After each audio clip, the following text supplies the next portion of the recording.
Já pensou que legal seria se a gente pudesse adquirir a memória de outras pessoas, mesmo das que já faleceram, e assim poder utilizá-las das mais diversas formas, como desvendar os seus segredos mais profundos, como por exemplo algum crime que elas possam ter cometido, e assim resolver o crime, ou ficar mais inteligente, ou até mesmo aprender alguma habilidade motora na qual essa pessoa era boa. É disso que trata a série que eu vou comentar um pouco hoje aqui para vocês, sobre essa transferência de memórias. E eu vou tentar fazer alguns comentários médicos sobre o assunto. Meu nome é Christian Morata, eu sou médico e no vídeo de hoje a gente vai falar sobre a série sul-coreana conhecida como Dr. Brain.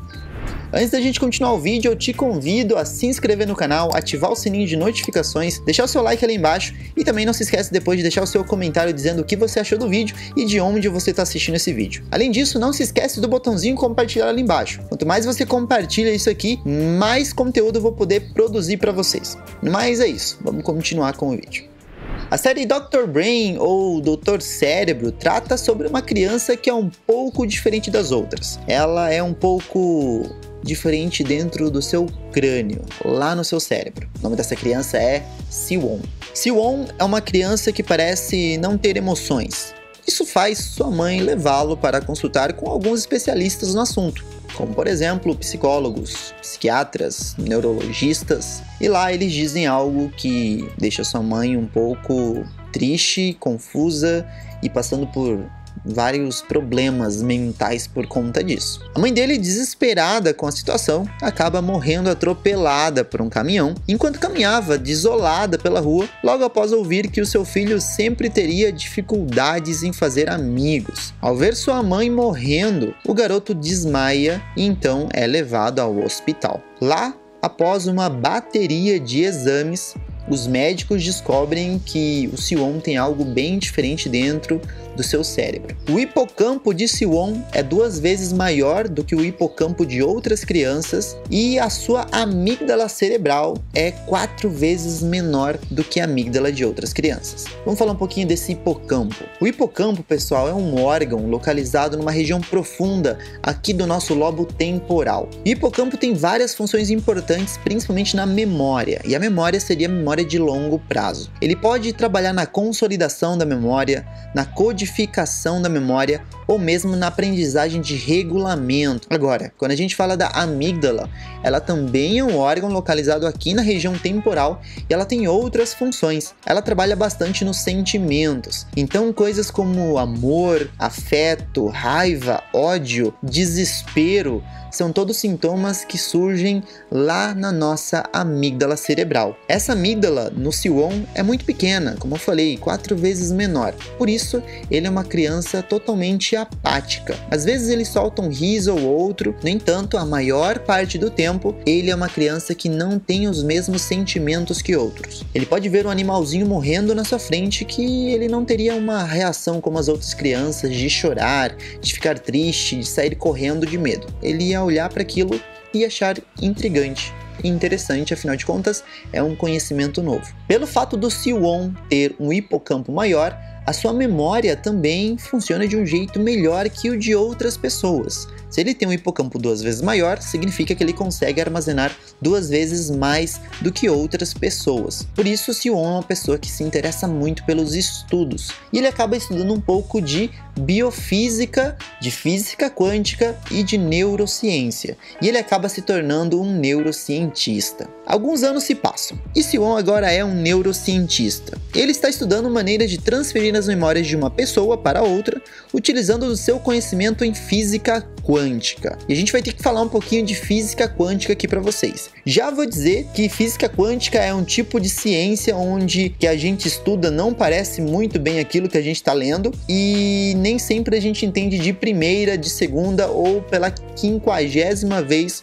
o assunto que a gente está lendo. Então, prestem bastante atenção. A física quântica é um ramo da ciência que tenta explicar o funcionamento do mundo e do universo através das suas partículas mais fundamentais. Os seus cálculos demonstram com uma precisão de 10 casas decimais o funcionamento de todas as partículas fundamentais que existem no nosso universo. Partículas estas que são tão minúsculas que funcionariam como microtijolos que montam e moldam o nosso universo como nós o conhecemos. Essas micropartículas acabam se unindo e formando formando os átomos acabam formando moléculas, as moléculas acabam formando células, as células acabam formando tecidos, os tecidos acabam formando órgãos e os órgãos acabam formando você. E essas 10 casas decimais de precisão seria como medir a distância entre Bahia e São Paulo com uma margem de erro de um fio de cabelo. Pois é, essa é a complexidade da nossa física quântica, e o Siwon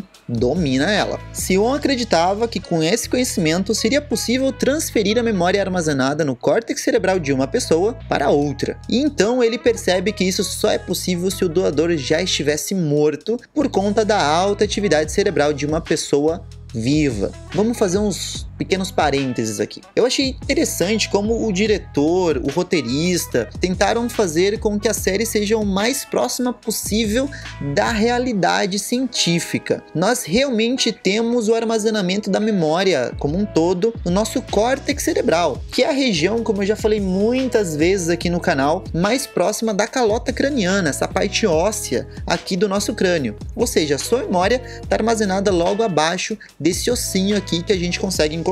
E também sobre essa informação de uma pessoa viva ter muita atividade cerebral é totalmente correta. Isso interferiria realmente na transferência de memória, porque é como se na série a gente vê que as mentes se conectam na hora da transferência. Então essa atividade imensa de uma pessoa viva que está transferindo a memória para outra acabaria afetando a atividade da transferência, dos eletrodos que transferem essa memória. No entanto, a transferência ela não é total. Existem alguns lapsos de memória que a série demonstra que a transferência acaba causando. Inicialmente, a transferência é feita entre 2 ratos. Logo após isso, Siwon ele não recebe o aval de sua chefe para que ele possa fazer a transferência entre pessoas, usando cobaias humanas. Então, sem ninguém saber, apenas um colega seu de trabalho, ele acaba sendo a própria cobaia e utiliza um cadáver que tinha acabado de chegar na região do necrotério ali, do laboratório deles, e ele pega as memórias desse cadáver. No entanto, isso acaba causando alguns tipos de memórias no Siwon que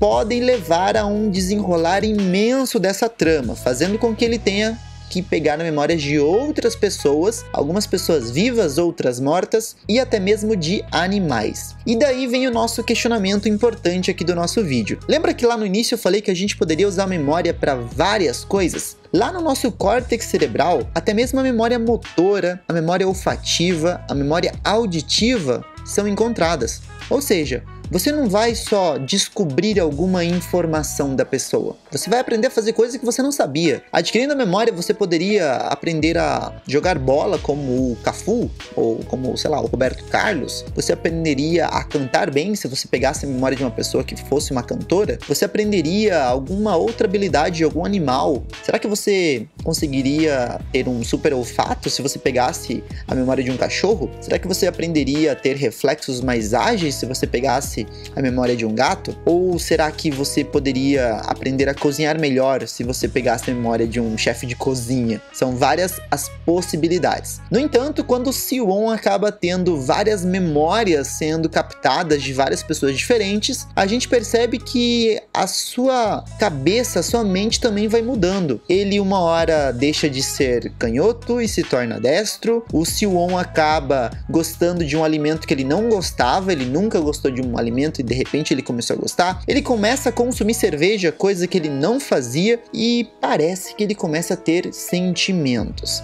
A partir desse momento onde ele começa a desenvolver sentimentos, a gente descobre que na verdade o Siwon é casado e já teve um filho, que infelizmente faleceu. Ou será que não? Será que o filho dele tá vivo? Eu vou deixar esse questionamento para vocês e indico que vocês assistam a série para que vocês possam tirar as próprias conclusões. É isso que eu tinha para falar sobre Dr. Brain. É uma série legal? Não é? Na minha opinião, é uma série muito divertida, com toques de ciência muito geniais e que qualquer pessoa deveria pelo menos dar uma chance pro primeiro ou segundo episódio. A série já me capturou logo no primeiro episódio, ela me cativou demais e talvez você mereça dar uma chance para ela. E aí, o que vocês acharam desse vídeo? Nós estamos no início de janeiro, tem muita gente de férias, eu sei disso porque eu sempre acompanho os números aqui do canal, eu sei quando a galera não tá muito querendo estudar, e eu também fui universitário. Eu sei que em janeiro a gente quer dar uma descansada com a família. Por isso eu trouxe uma indicação de uma série que eu assisti logo no finalzinho de dezembro e início de janeiro e eu curti demais. Finalizei ela aqui nos últimos dias aí da primeira semana de janeiro e gostei demais. Se vocês gostaram desse tipo de vídeo, informem ali nos comentários o que vocês acharam. Normalmente quando a gente ouve sobre indicação de série médica, a primeira coisa que a gente vê é Grey's Anatomy, Dr. House, e essa é uma série médica que foge totalmente dessa casinha de séries médicas naturais que a gente vê por aí. No mais, eu vou ficando por aqui. Não se esqueçam que tem que deixar o like ali embaixo, obviamente, deixar o seu comentário e que conhecimento é poder. Tchau, tchau. Até mais.